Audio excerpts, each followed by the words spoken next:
Welcome everyone to Dark Desire Harvest, and I am bringing Man VS Beerus.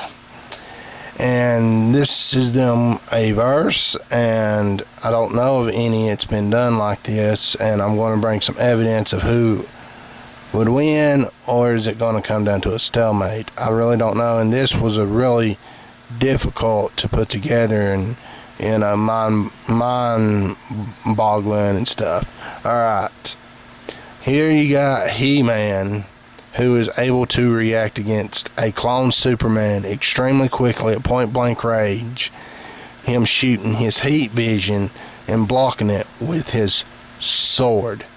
Great fit. And then the clone Superman is slain by He-Man. And this clone Superman has all the abilities of the original Superman as well. And then you have him absorbing literally all the power of the universe into his sword to defeat, it looks like Skeletor or some type of enhance, but he is able to absorb the souls and stuff to defeat him. And right here he has this where he can manipulate time as it's showing it, and he's calling forth, and both this and the one before is crazy, honey, and fits. And then here's Ares. I can't think of what you call these things. You hit them with a hammer and it hits the bell. Ares asks He-Man, wants He-Man to see if he can outdo him. Well, come along and behold, He-Man outdoes him in strength.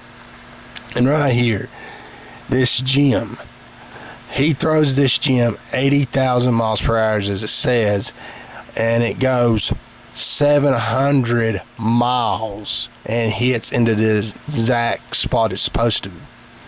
And right here, Fizzer, he's under the ocean holding his breath and sticks his sword inside because there's an earthquake happening. And he is able to close the gap by bringing the mountains back together, slamming back together and sealing it away. And then here you got him inside of a tornado. We don't know how powerful the tornado is, but it looks pretty dang powerful. And he is just able to evaporate the tornado. And then here you have him inside of an inferno, and you can see how quick his arms are moving insanely fast. Daggone it. And then eventually down the line, he is able to extinguish the fire. And I can't think of this little guy's name, but He-Man ain't even in his transformation mode. And he blocks all them magical bolts and seals it and puts that little guy against the tree with his own bolts. And then you see He-Man with incredible speed as well right here, blocking all these multi-lasers shooting at him with his sword, his indestructible sword, which it is indestructible, his sword is. And then you see him, and you see the clone Flash. Well, the clone Flash comes at He-Man, and He-Man just knocks him down on his hind end, and back, bam, he does. And then you see the clone Superman right here, point blank shoots He-Man in the eyeballs. And He-Man's eyeballs, he can still see. Who else can take a hit like that? Nobody that I know of. And then you see right here, I could die, Superman says, because he's afraid that he could, because he's going up against He-Man, the master of the universe. And they do face each other, but I don't think He-Man was being truly serious.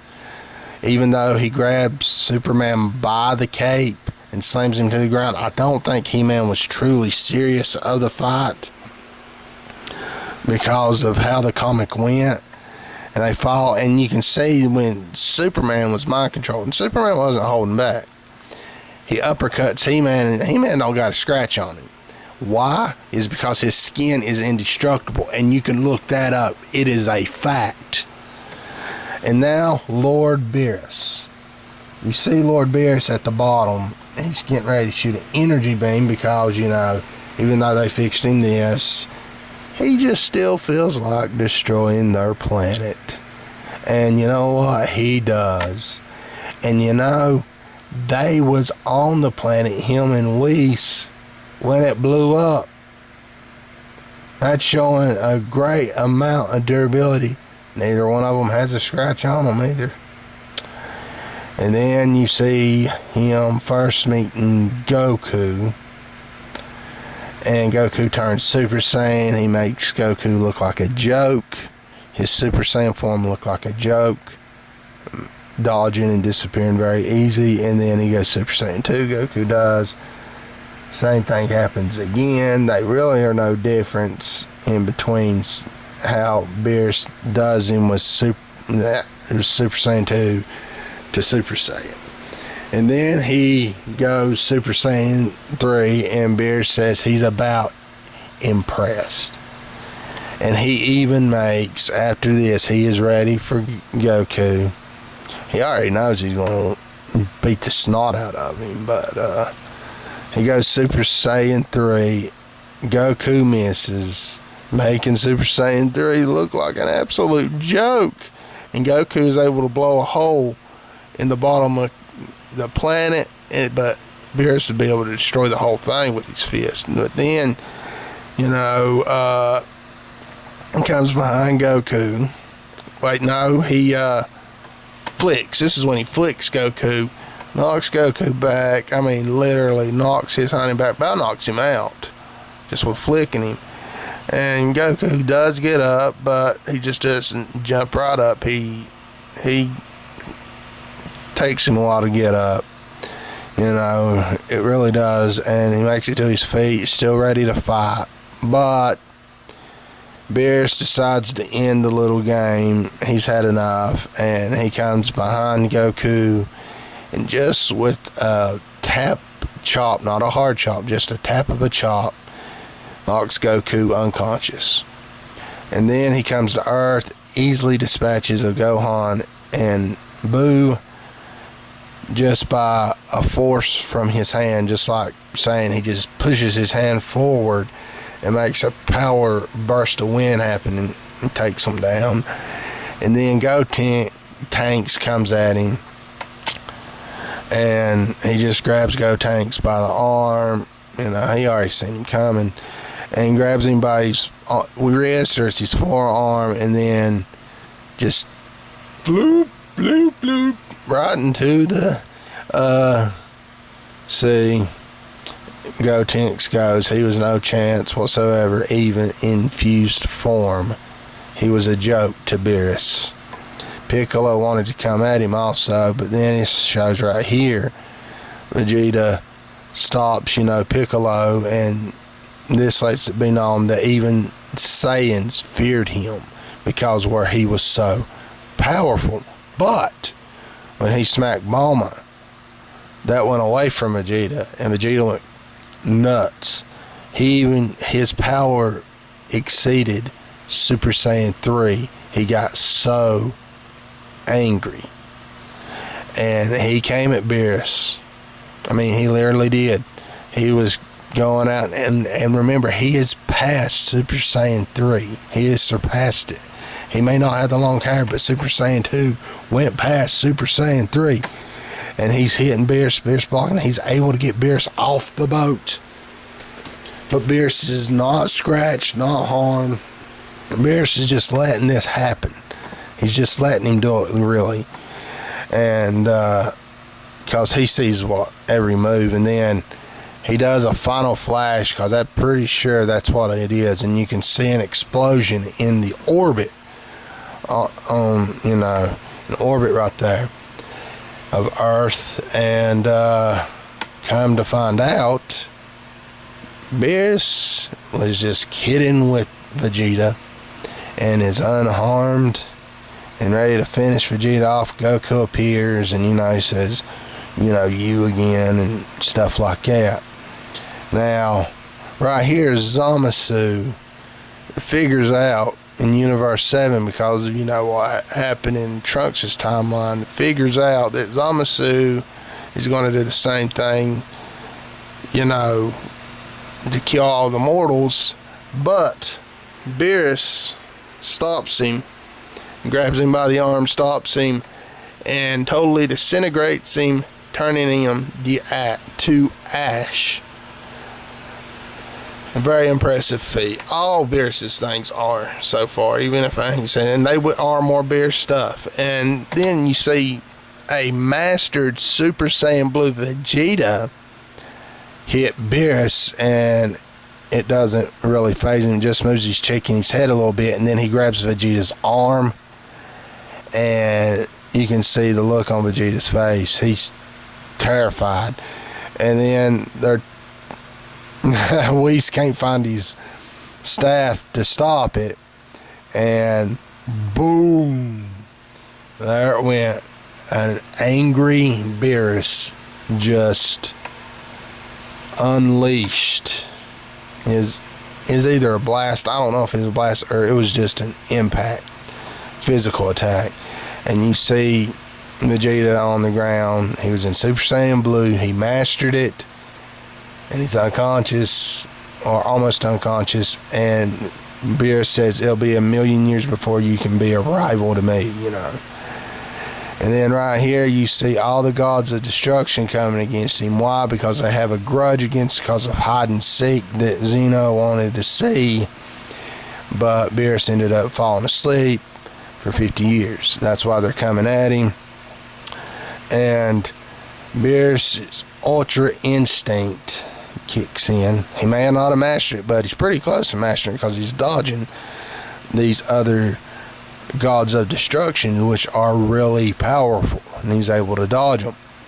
And he ends up getting grabbed by the big one, the big robot guy, god of destruction, and it's a really hard-hitting grip on him. And this is an impressive feat of strength. He is able to open that Goliath, god of destruction's hands, and literally get free before them other gods of destructions hit him, making them end up hitting that god of destruction, knocking him down and possibly out. And then you see the other gods of destruction going up in the sky, but that is not Beerus, that is Champa. They got them mixed up, and you can see Beerus come out from underneath that big one, and he shoots his sphere of destruction at him, at Champa and the other four, and it is just coming at them at an extreme rate of speed, and it was getting ready to take them all 5 out. But the one with the big old beard is able to put up his shield and saves their hind ends. He would have beat all 5 of them at once with a one shot. Beerus would have. That's a good fit right there. That's really, really good. And then you see Goku, who's Super Saiyan Blue. He don't even know what the world's going on. He even says it and lets it know. It's crazy. He can't keep up at all. And Xeno, who's supposed to be omnipotent, cannot keep up. Neither one of the two. It's too fast, and they call it boring, and they want the high priest who can keep up to put an end to it. And then you see the 2 strongest gods of destruction, Beerus and the one of Universe 3, I think. It's Universe 3, the little rat guy. They are the 2 strongest because they're the only 2 last ones standing. And when they were about to collide, the high priest stops them because Xeno could not keep up and found it boring.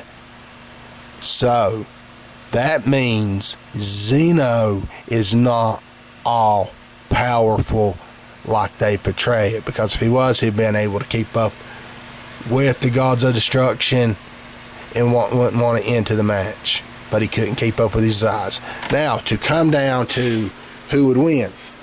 Alright. Beerus is smart, but he's not a genius. He-Man is a genius. Alright, he's got that on Beerus. He-Man's got indestructible skin along with the indestructible sword. So He-Man cannot be erased by Beerus' god of destruction power. He cannot be erased. And He-Man has unlimited strength where Beerus does not. Beerus has a vast amount of strength, but it's not unlimited. And then, He-Man would be able to keep up with Beerus. He was able to keep up with Silver Age Superman.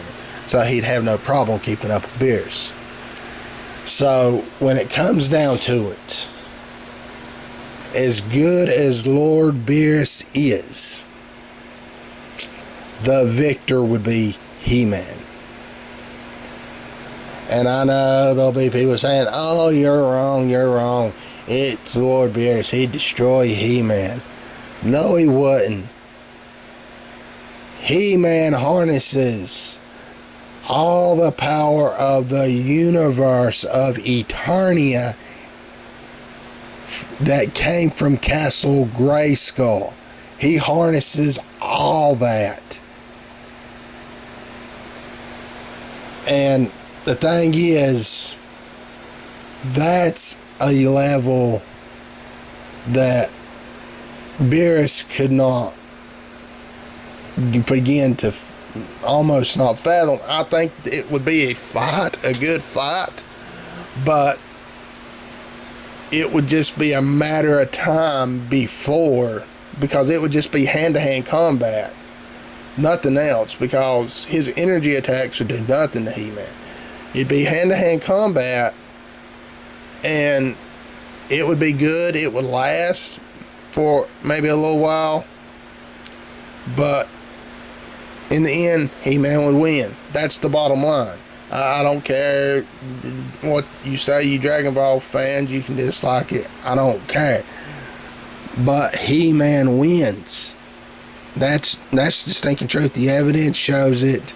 If you don't believe me that his skin's indestructible, his sword's indestructible, if you don't believe that, look it up and you'll find it. And everything. Because I'm tired of all these people saying that, Dragon Ball this, Dragon Ball that can beat these. Everybody compares Beerus or Goku to Superman. Compare him to He-Man. Look it up. The fits of He-Man, just like I did. Evidence. The evidence proves He-Man's the victor. He-Man is the victor whether you like it or not. That's the bottom line. Like it or lump it. Period. The winner is He-Man. And if you enjoyed it, I doubt y'all Dragon Ball fans probably did not enjoy this video. But the ones that did enjoy this video, press that like button. And this is Dark Desire Harvest saying until next time.